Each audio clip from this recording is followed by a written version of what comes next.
श्रीकृष्ण जन्माची संपूर्ण कथा आणि इतिहास आपण आज जाणून घेणार आहोत या व्हिडिओमधून। द्वापर युगात पृथ्वीवर राक्षसांचे अत्याचार हे वाढतच होते, तेव्हा पृथ्वी मातेने गायीचे रूप धारण केले आणि ती ब्रह्मा आणि विष्णू या दोघांकडे जाते आणि ब्रह्मा विष्णूला पृथ्वीवर राक्षसाकडून होणारा अन्याय व अत्याचार सांगू लागते।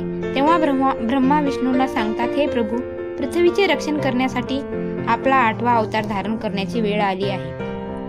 तेव्हा विष्णू म्हणतात, ठीक आहे ब्रह्मदेव, पृथ्वीचा उद्धार करण्यासाठी आणि राक्षसापासून तिचे रक्षण करण्यासाठी मी मानव रूपात जन्म घेईन। भोजवंशी राजा उग्रसेन हे मथुरेचे राजा होते। त्यांच्या मुलाचे नाव कंस असे होते। कंस हा जनतेवर, लोकांवर खूप अत्याचार करायचा। त्याच्या ह्याच क्रूर स्वभावाने त्याने त्याचे वडील उग्रसेन यांना सुद्धा बंदी बनवून कारागृहात डांबून ठेवले होते। कारागृहात जाताना महाराज उग्रसेनने कसला एके दिवशी तुझ्या पापाचा घडा नक्की भरेल, तू माझा मुलगा आहेस याची मला अत्यंत लाज वाटते असे म्हणत सैनिक त्यांना बंदी बनवून कारागृहात घेऊन जातात आणि मग कंस मथुरेत राज्य करू लागतो। तेव्हाच कंसची लहान बहीण देवकी हिच्या विवाहाची तयारी चालू असते। देवकी ही मथुरेचे राजा उग्रसेन यांची बंधू देवक यांची छोटी कन्या होती। तेव्हा कंस देवकीकडे जातो आणि म्हणतो, लाडकी बहीण देवकी, उद्या तुझे लग्न होणार आहे आणि तू कायमची इथून निघून जाशील। तुझ्या विना हा राजमहल खूप खाली खाली वाटेल। तेव्हा देवकी म्हणते की बंधू, मला सुद्धा तुझी खूप आठवण येईल। मग दुसऱ्या दिवशी देवकीचा विवाह वासुदेव नावाच्या यदुवंशी सरदारासोबत होतो। मग देवकी आणि वासुदेव या दोघांचा विवाह पार पाडल्यानंतर कंस वासुदेव याला म्हणतो, मी माझ्या बहिणीवर खूप प्रेम आहे, म्हणून देवकीला मी माझ्या रथातून स्वतः सोडायला येणार आहे। तेव्हा वासुदेव म्हणतात की ही माझ्यासाठी खूप सौभाग्याची बाब आहे। महाराज कंस मग विवाह संपन्न झाल्यानंतर देवकी आणि वासुदेव यांना आपल्या रथावर बसवून सोडायला निघतो।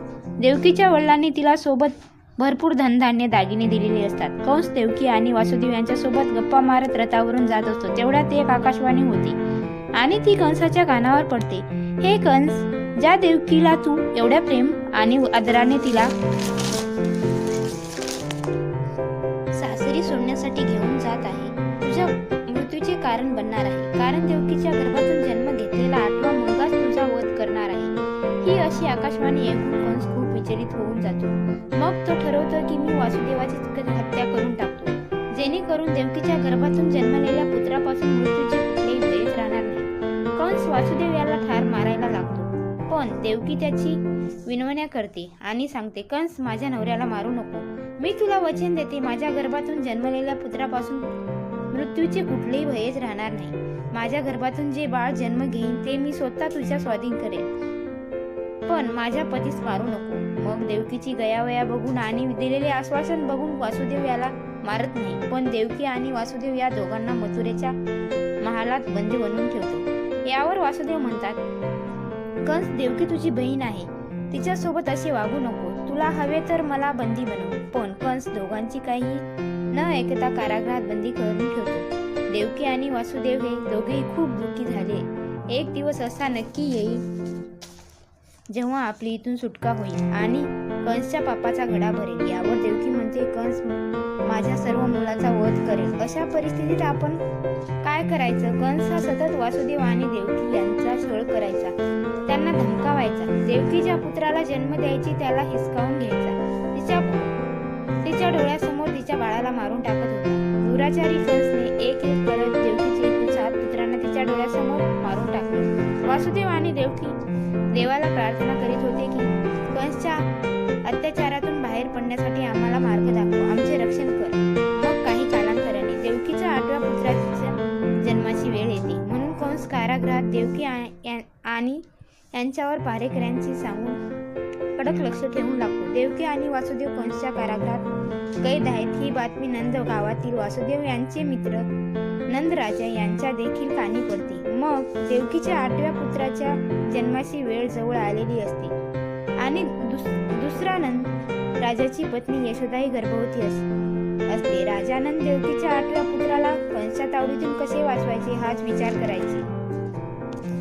योगायोग असा होतो की जेव्हा देवकी तिच्या 8व्या पुत्राला जन्म देते तेव्हाच यशोदा देखील एका मुलीला जन्म देते। हे दुसरे काही नसून पृथ्वीवर जन्म घेण्यासाठी श्रीकृष्णाने रचलेली माया असते. मग भाद्रपद कृष्ण पक्षाच्या अष्टमीला रोहिणी नक्षत्रात श्रीकृष्णाचा जन्म होत असतो. श्रीकृष्णाने जन्म घेताच देवकी आणि वासुदेव कैद असलेल्या कारागृहात एक दिव्य प्रकाश निर्माण होत असतो आणि वासुदेव यांच्या समोर साक्षात भगवान विष्णू अवतरला आहे. वासुदेवाला सांगतात, हे वासुदेव, मी एका बालकाच्या रूपात जन्म घेईन. देवकीच्या गर्भातून जन्म घेतला आहे. दुष्ट आणि पापी कंसाचा संहार करण्यासाठी मी हा जन्म घेत आहे. म्हणून कुठलाही विलंब न करता तू मला नंदकडे गोकुळात पोहोचव आणि नंदकडे जन्मलेली कन्या सोबत घेऊन कंसच्या स्वाधीन कर, असे म्हणून विष्णू अंतर्धान पावले. मग अचानक वासुदेव यांच्या हातातील बेड्या आपोआप सुटतात.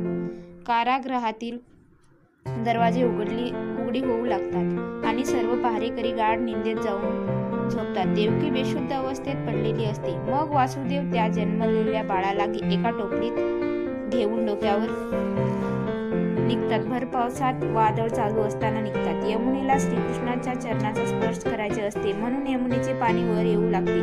म्हणून वासुदेव बाळाला कसे घेऊन जायचे याबाबत खूप चिंतित असतात. पण श्रीकृष्णाच्या चरणाचा स्पर्श झाल्यानंतर यमुना आपले पाणी खाली आणते. ही सर्व श्रीकृष्ण लीला वासुदेव डोळ्यांनी बघत असतात. मग यमुना पार करून वासुदेव श्रीकृष्णाला घेऊन नंदकडे गोकुळ येथे पोहोचतात आणि गोकुळात जाऊन वासुदेव राजा नंदला सांगतात की मी ह्या बाळाला तुझ्याकडे सोपवत आहे.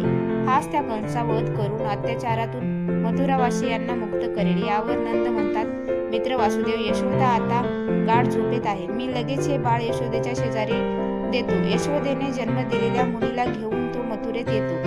वासुदेव कारागृहात येताच आपोआप दरवाजे बंद होऊन जातात. वासुदेवच्या बेड्या आपोआप लागतात. पहारेकरी जागे होतात. तेव्हा बाळाचा रडण्याचा आवाज येतो. कंसला जाऊन निरोप देतात की हे बाळ मुलगा नसून मुलगी आहे. तेव्हा कंसला वाटते त्याच्या भीतीने देव घाबरले आणि त्याने जन्म घेतला नाही.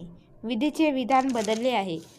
पण मी कुठलाही धोका पत्करणार नाही. देवकीच्या गर्भातून जन्मलेल्या कन्येचा वध करून टाकीन. मग कंस मुलीला हिसकावून घेतो. तेव्हा देवकी कंसला म्हणते, कंस, तुला माझ्या 8व्या पुत्रापासून धोका आहे. ही तर मुलगी आहे. मग हिला का मारतो आहेस? नको मारू. काहीही न ऐका त्या मुलीला देवकीकडून हिसकावतो आणि जमिनीवर फेकू लागतो. पण ती कन्या कंसच्या हातातून सुटते. हवेत जाऊन अचानक देवीचे रूप धारण करते. कंस, मला मारून तुला काय मिळणार आहे? तुला मारणारा तर पृथ्वीवर जन्म घेऊन आला आहे. एवढी बोलून ती अंतर्धान पावते. हे ऐकून कंस खूप चिडतो. मग कृष्णाला मारण्यासाठी अनेक राक्षसांना गोकुळात पाठवतो. पण कृष्ण सर्व राक्षसांचा अंत करतो.